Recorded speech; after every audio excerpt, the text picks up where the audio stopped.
Hello, everyone, and welcome into another episode of the First Class Podcast. I am your host, Joey Bonsanti. And yeah, this is a different look. It does not feel right. It is a first ever solo podcast here on the First Class Pod. No Tony this week. Tony Vegas takes a plane down to Nashville for the weekend. That should be an interesting one if you want to go follow him over there on Twitter, on TikTok. It's been a crazy week for him. But I am now here. The show must go on. And we are here recording a podcast on a very big night, schedule release night. I mean, this is a big week for the Jets to finally see how things are laid out.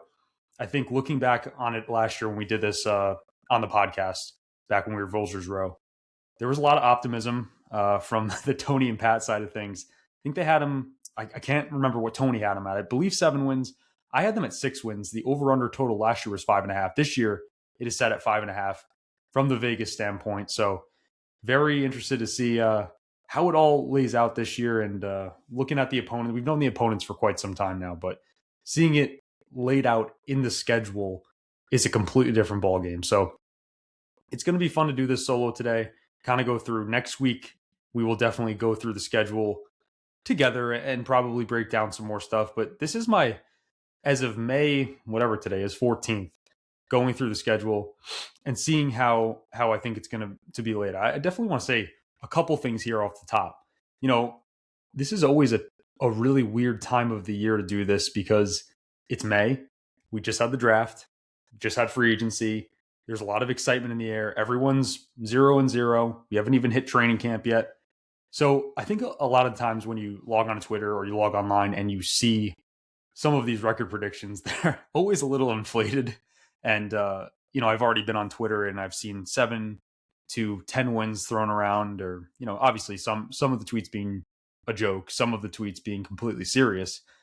But I also like to take a step back because we're sitting here where the Jets just drafted all these young guys. They just had a free agency period where they've added a bunch of defensive players, and everyone's obviously excited, or some people are excited about Geno to see what he has. And there's the Cade Klubnik, him flipping the hair, the slow-mo video and all. But you have to take a step back here when you're doing this on May 14th, 4 or 5 months before the start of the season, when so much can change. And as optimistic as I had been, in high school, growing up through college, and having a lot of faith in this team, it obviously wears over time on you. So I definitely am going to take a very straight-on approach to this, a very realistic approach to this. And I'm going to do something really cool today. So I'm going to share the screen. I'm going to take it over and kind of go through the schedule. I'm going to do 2 scenarios here because I don't want this to be a 10-minute podcast. For scenario number 1 is what I think is going to happen this year as of May 14th. Scenario number 2 is what I think has to happen for Aaron Glenn to have a job in 2027, to be here picking the quarterback of the future with all that draft capital, all that ammo next year. I do think that his job is very dependent on how the first 6 weeks of this season go. And, for what I want to happen, spoiler alert, I think of what I not wanted. Let's start that over again. What I think's going to happen would probably lose Aaron Glenn, at least Aaron Glenn's job. I don't know about Muji, and that's obviously a different conversation for a different day. What I'm going to do here is share the screen and kind of go through the schedule one game at a time. So let's do this. Very quiet here. All right, so you guys, I'm going to put up the screen here. I did this through NFL Perry. We obviously know the news now. The Jets are opening up, no surprises, traveling to Tennessee, Nashville, which is funny because Tony's over there. Playing Robert Saleh, Cam Ward, Brian Dable, and the whole Tennessee, New York Giant, Jet, washed up players crew. In all seriousness, another note off the top here. There are no primetime games for the New York Jets in 2026. The first time since 1981 that's happened for this football team. So I personally am happy. I think there's a stain on the primetime game since the Rodgers era of football, because obviously we had so many primetime games that year. We were hoping Rodgers was going to be playing in all of them, and we ended up seeing Zach Wilson playing in a decent amount of those games. So we're not going to talk about that today. We're here, 2026 season, fresh start. As you see, record 0-0. We'll start it off. We travel to Tennessee week 1. I think this is 1 o'clock start. I see this being a grinder game, man. I see this being like a 17-10, 17-13, 17-16. I think it's going to be super tough to go into Nashville week 1 and beat the Tennessee Titans, but I would label this as a must-win game for the New York Jets in week 1. I really would. If you're Aaron Glenn, you're coming off such a disappointing season. You're trying to start it off on somewhat of the right foot here, especially when you look at the first quarter. I like to break the season up in quarters. Look at this first quarter of the season. I mean, you have NFC North gauntlet over here with the Packers, Lions, and Bears. You have to win this game in the first week of the season. I personally don't see it happen. I really don't. I think Cam Ward will be rusty in this game. Like, I don't think he's going to have this second-year leap to where he's starting off super hot. I think it's going to take him a little bit to get in the rhythm. I could see the Titans winning this game. I think it's going to be like 17-13. I don't know if the Jets will open up as favorites. I did mention the 5.5 over-under total, so they wouldn't be starting off hot. I do think the Titans take home this win week 1. I wouldn't be shocked if it went the Jets' way. I think it's going to be a close game, but I don't see them coming away with a win week 1, which would be detrimental, especially with these 3 games coming up here. Travel, home opener, MetLife Stadium, 1 p.m. against the Green Bay Packers. It's a tough one, right? Like they have to win one of these 4 games, and naturally, I think that they are going to win this game. They're going to get a really good Packers team early in the season. There's no Micah Parsons. That's their best player. You want the good teams early. You want the Chiefs. You want the Bills. I'm looking at the schedule, the Broncos, the teams that get hot towards the playoffs early. So I think with the home opener, the Jets are going to win this game. I think they're going to win 21-16 in a really tight game. And I like them 1-1 here. I do. Because at the end of the day, right, I think that these could be flip-flopped. Like, I do think that there's a chance they beat Tennessee. And I do think there's a chance that they give the Packers a really good game. So I have them winning this for my May 14th scheduled prediction. Week after this, and again, I just said it, this first quarter is brutal. They travel to Detroit. I think Detroit wins this game pretty handedly. Have it like 28-10. I think the Jets get stomped on here. And not that I think it's impossible for them to win this game, but there's a lot of storylines here. Like, Glenn's going to Detroit, play his old team. The Jets have played the Lions pretty well, but overall, I just feel like the Lions are trying to get back into that deep playoff run, Super Bowl contention type team. Whether they have that this year or not, they obviously lose Ben Johnson and Aaron Glenn last year. Can they get back to what they were? I do think they're going to be more in that form when it's all said and done in 2026. Let's move on to week 4, right? Heading to Chicago, 1 o'clock start. I do have the Bears winning this game, so the Jets are starting 1-3. Not the most ideal thing, but the Bears are a really good football team. Ben Johnson had them buzzing at the end of last season and into the playoffs. Caleb Williams is legit, and I do feel like their defense at home is good enough to kind of take down that Jets offense. Ultimately, I think that their offense will be humming. I see this more as like a 24-17 type game. Jets lose by a touchdown. The promising thing through the first 3 weeks, and I know no moral victories, especially for Aaron Glenn and what he's facing in 26, is that they're playing these teams close and that they're not quitting. You don't want to see them going into Chicago and they get down 14-0, and then all of a sudden it's the end of the second quarter. They're down 21-0 and they've thrown in the towel already. We cannot see that from this team this year. But let's move on. This is where I think the Jets could potentially go on a little bit of a run here, right? You look at their next quarter of the schedule. Like I said, let's break it down in quarters. Their first quarter is not great. They play the Browns at home week 5 here, 1 o'clock. Have that life. A lot of 1 o'clock start times here. And I like that. I mean, I personally am not super sold on Shedeur. I'm not sold on that team in general. I think they have a pretty high chance to have probably like a top 8 pick. I don't know if they're like a top 5 potential team. Maybe they have a really good defense, but the quarterback situation for them, I don't think is truly a solve. And at MetLife, like that would be do or die. Like 1-3, they cannot fall any deeper than that. I think that will be a Jets win. I think their offense actually hums that game. They win this thing 33-21. Next up, we got the Patriots in Gillette Stadium. They went to the Super Bowl last year. Obviously, a lot of smoke around Vrabel, Rossini, the whole deal. I do have the Patriots winning this game in New England, so I just don't really see the Jets. And again, this is another big talking point of this whole schedule is the divisional games. They never finish with a 300, above 300 or 500 record. Not 300. It's really going to be detrimental if they can at least try to split some of these games. Like, can they actually steal one from the Patriots? Can they split with Miami? Can they steal one from Buffalo? Like, those are the questions. And as you can see, this first half of the schedule, there's not, at least in the first 5 or 6 games, there's not many divisional games. So you kind of have to take advantage of that. I just don't see them beating the Patriots at this point in the season. 35-17, I think they get handled in Gillette here. But again, bounce back chance this game. I think the Jets do beat the Miami Dolphins at home in week 7. I believe this is another 1 o'clock start. These don't list the times. Yep. We have 1 o'clock from week 1 all the way up until week 11 until they play the almost at San Diego, Los Angeles Chargers. So I think the Jets, they do handle Miami here. I think it's going to be a 26-17 type game. Who knows what Miami is, right? New coach, new GM, new quarterback in Malik Willis. A lot of really questionable moves. Are they tanking? Are they not? I don't think many people know what their deal is going to be at the end of the season. I have the Jets winning this game. Another big opportunity here. And I do think the Jets can beat the Raiders. I really do. I think it's going to be a close game. Will Mendoza be starting? Will Kirk be starting? How does their offensive line look? How do those new additions look?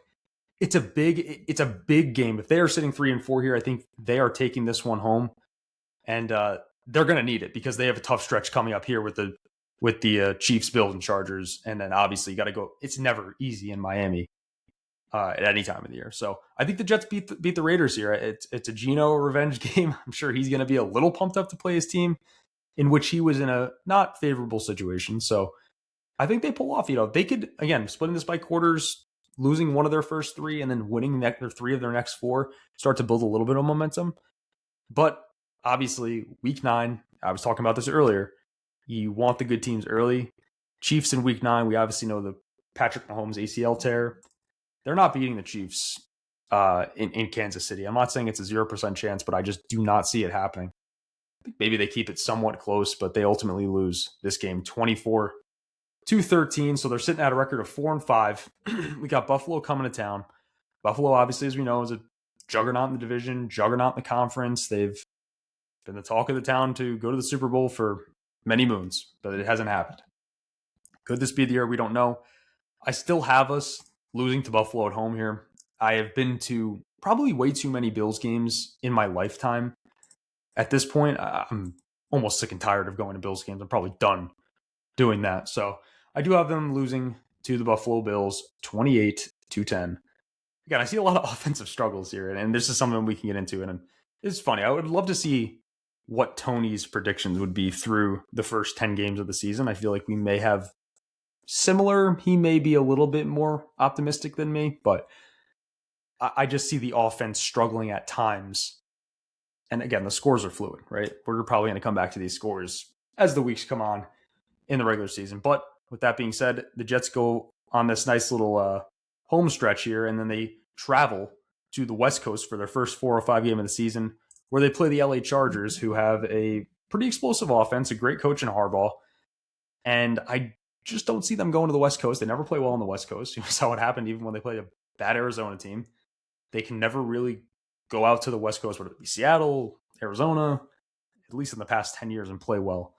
I can't see a world where they walk into LA and beat them. Hell, I would take them looking good against a Chargers team on the West Coast. I just don't think a win is plausible here. So I would take the Chargers 27-17. And then the Jets are faced with, like I said earlier, going to Miami, playing the Miami Dolphins. I think, again, it's hard for me to give this team the benefit of the doubt first of all, they won 3 games last year. You have to look at Vegas, right? Vegas is 5.5 over-under win total. Vegas is typically always right. Like last year, the Jets won 3 games. They were at 5.5. I think a lot of people had them over. until we realized that there was no quarterback to actually push the ball downfield. They have that this year, hopefully, in Geno Smith. But I do think they ultimately end up losing this game to the Dolphins on the road heading into the bye week with a brutal 4-game losing streak heading into week 13, which is definitely not ideal after they were sitting with a pretty decent record, almost at sitting at 500 there halfway through the season. Not ideal, though, if you're sitting at 4-8, things are looking bleak. Now let's move into what I think is, again, it's a tough end of the schedule. So the Denver Broncos always seem to be playing the New York Jets recently.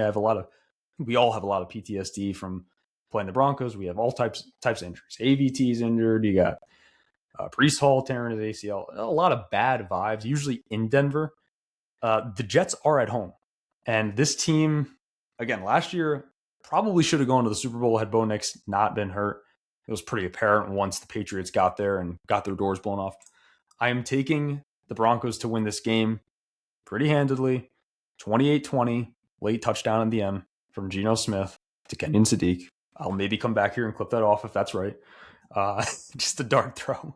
But yeah, I just don't see them beating a Denver Broncos team who was a Bo Nix injury away from probably being in the Super Bowl. It just seems unlikely. So let's move on. I just spoke about the Jets going to Arizona. Again, kind of another coin flip game for me. Like, they never play well on the West Coast. The Cardinals, man, there's just so many question marks, right? And they get Jeremiah Love early in the draft. They bring in a bunch of quarterbacks. Carson Beck that they drafted late. They were linked to Ty Simpson. They have Jacoby Brissett. They have Minshew. It's kind of a just no man's land. I am actually going to chalk. I don't know, man. It's a toss-up right now. I'm sitting here like, what's going to happen? I'm going to take the Jets to win this game on the road. Really close game. 20-18. Really wacky game. I see every Cardinals fan on Twitter marking this up as a loss for them, as they're, I think, hoping to go in on that number one pick. So I think the Jets win that game. With that being said, they get off their, a 5-game losing streak and play the Patriots in week 16 at home. I don't think they beat the Patriots this year. I really don't. If they want to turn that fortune around and really try to get the division win record up and Aaron Glenn's the real deal, then they'll probably split with the division overall, go 3-3, but I just don't see that happening personally. So I will put that as a loss for the Jets. They have the Vikings at home. This is where these weeks 15 through 18 are so tricky. You have no idea who's in, who's out, like which teams are super banged up. I'm going to take the Vikings, though. Kevin McConnell, amazing coach. Will it be Kyler Murray starting for them by week 17 of this season, or will it be J.J. McCarthy? I don't know. It's a great question. One that I'm actually not sure of. I could see Kyler Murray starting the whole year if he stays healthy. I mean, he's always injured. So we'll see what happens. But I overall think no matter what happens there, the Jets are probably losing in a tight contest of 21-16. So let's move on to week 18, the last week of the season. I actually had the Jets winning this before I went in. Again, it's a toss-up. I mean, there's been most of the times where the Jets are going into week 18 and the other team's resting their starters because they've locked up the number one seed. It really could go either way here because I do think the Bills will probably be resting players. But again, there's times last year like the Jets were, and I hope that this is not the case, we're trotting out a team that the Bills' backups were, they were crushing them to the point where I was like, is this roster even NFL level playable? Taking the Bills, putting the Jets at 5 wins for the season, 5-12, a 2-win improvement over last season. Again, this is me being super realistic. I'd love to come on here and be like, they're going to win 7 or 8 games. I think that is realistically the best case scenario. I'm going to tell Tony this next week when he tells me that I'm crazy for picking them 5-12. Maybe he won't. They don't deserve the benefit of the doubt. The New York Jets do not deserve the benefit of the doubt. They haven't made the playoffs in 15 years. Longest playoff drought in all 4 major sports. They just don't deserve any grace right now. Last year, I even gave them 6 wins. That was crazy looking back on it with a team that had Justin Fields. You got to take a step back. We just had the draft, just had free agency.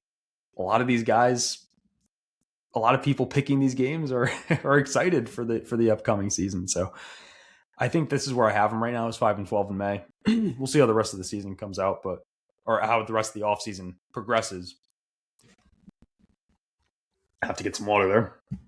It's tough doing the solo podcast by yourself. But I would say if this scenario does play out in my little fairy tale land here, Aaron Glenn will likely be gone, I would say. Now let's run through a quick schedule and see what would have to happen for Aaron Glenn to be the guy. Everything goes swimmingly well. I want to do this because I want to show you what it would look like probably if the New York Jets came in, were one of those surprise teams knocking on 9-10. I haven't done this scenario. I'm doing this live right here. So I think I'll run through this one quick, no scores or anything. The Jets would come out and beat the Titans week 1. They would probably beat Green Bay and then lose these two. I have them 2-2 as best case scenario to start the season. Again, if they're real here, they would win against the Browns. Patriots, they're not beating them at home. I really don't think. I think they would split with them. So that whether they win on the home or road is neither here nor there. The New York Jets would then play the Dolphins, which they'd win. The Raiders, which they'd win. Kansas City would probably still beat them. I would still have Buffalo beating the Jets. I would probably still have this scenario play out. I'm going to skip around here. I think the Jets would have to sweep the Dolphins to kind of improve that divisional record that I was talking about. Beat the Broncos. Beat the Patriots. Like, that's best case scenario. And then I could go up here, and if I want to split with the Dolphins, like I really wanted to, that's realistic, right? Like, an 8-9 season. Does this save Glenn's job? I don't truly know. I really don't. But what I do know is there's a compelling case to keep him if the schedule kind of comes out. If you can survive the first 4 weeks here, come out 2-2, 1-3, but then dig yourself out, like I've played out in this scenario. It's an interesting case to be made. But for the time being, I have them at 5-12 for the 2026 season. We have a lot to cover in the next coming weeks. We have on Twitter, everyone's kind of releasing their schedule drops, each team. And I'm really curious to see what Tony will have them at next week. But yeah, that's pretty much all I have. I mean, not too much else has happened this week as I look at Jets news, aside from people arguing about if Cade Klubnik could be the franchise-altering quarterback based on one video of him and Chad Pennington's number 10 out on the field. It's rookie minicamp. I don't look too much into this. And hopefully the realistic take on it is it's a little bit humbling. It's a little bit upsetting, but we have to stay real here with a team that won 3 games last year and a coach that we have no idea who he is, and Geno Smith, who we don't really know what he is now after the Raiders year. Yes, he's played well in 3 of the past 4 seasons, but what does that mean now? The Jets have a bunch of young players, a very young roster. They've added a ton to the defense, but what do those pieces look like? What does Minkah look like? Is Demario Davis still going to be the dominant player that he has been playing at the ages of 35, 36, 37? There's a lot of question marks. There's, again, back to the linebacker room. Is Sherwood going to be playing up to his standard, up to his contract? Is the defensive line going to be humming? Is AZ Thomas going to be like a solidified cornerback too? Is Pons going to be the guy? Like, there's a lot of question marks. And when you have this exciting time of the year where you just went into the draft and drafted all these guys, it's easy to come out here and say, well, the Jets got this guy. None of these guys have played in an NFL game. None of these guys have played an NFL preseason game. So we have no idea. You got to set high, lofty expectations for Kenyon Sadiq to have 800 receiving yards and 6 touchdowns as a rookie. It's just a tough ask. You really don't know how it's going to. Oh yeah, there is one piece of news that just came to my head. I meant to enter this. The Jets did sign Tim Patrick this week, so a nice veteran addition to the wide receiver room. So now it's looking Garrett. You have A.D. Mitchell, Tim Patrick, Kenyon Sadiq, Mason Taylor, Arian Smith, Isaiah Williams. So, I mean, we're hoping that it could turn into something a little bit more, obviously. But anyways, let's wrap it up here. It's been 25 minutes. Finally finishing up this schedule release episode. Hope you guys enjoyed. Go follow us on Twitter, First Class Pod. We will talk to you next week, or I will talk to you next week with Tony. Talk a little bit more about the schedule. And go follow us on Twitter, First Class Pod. Patreon, Spotify, YouTube. We're literally everywhere. Thank you guys. Go Jets.